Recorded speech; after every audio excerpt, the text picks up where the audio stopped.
जी हाँ मेरे दोस्तों, हर साल की भांति इस साल भी नवयुवक सरस्वती पूजा समिति आप सभी श्रद्धालुओं को हार्दिक अभिनंदन करती है और करती रहेगी।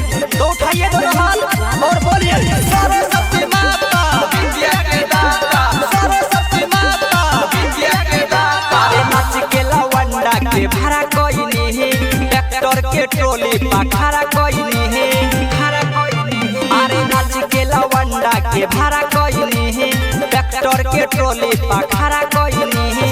20 वाला 10 गो साउंड चली रे, आगे पीछे पूरा ग्राउंड चली रे, एने बाउंड चली रे। तब सहाने में गोली 4 राउंड चली रे, तब सहाने में गोली 4 राउंड चली रे, तब सहाने में गोली 4 राउंड चली रे।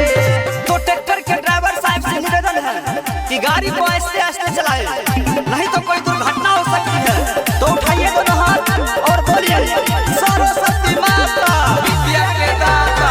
कबो नहीं कर पाई सोरंगा दहारी, ढेर जबन बोली दे हमारी एक फहारी, कबो नहीं कर पाई सोरंगा दहारी, ढेर जबन बोली दे हमारी एक फहारी।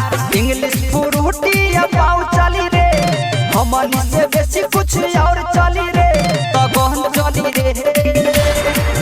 तब सहाने में गोली 4 राउंड चली रे, तब सहाने में गोली 4 राउंड चली रे, तब सहाने में गोली 4 राउंड चली रे।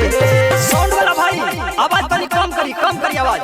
ए रजना ऐसे नाचे करे, अरे कमर हिला के नाच रे।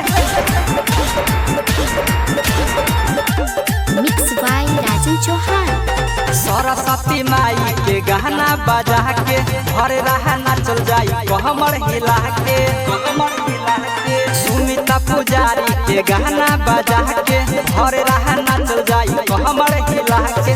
राजन श्री राम के बाउंड चली रे, उड़ावे खातिर गहडी अमाउंट चली रे, इन काउंट चली रे।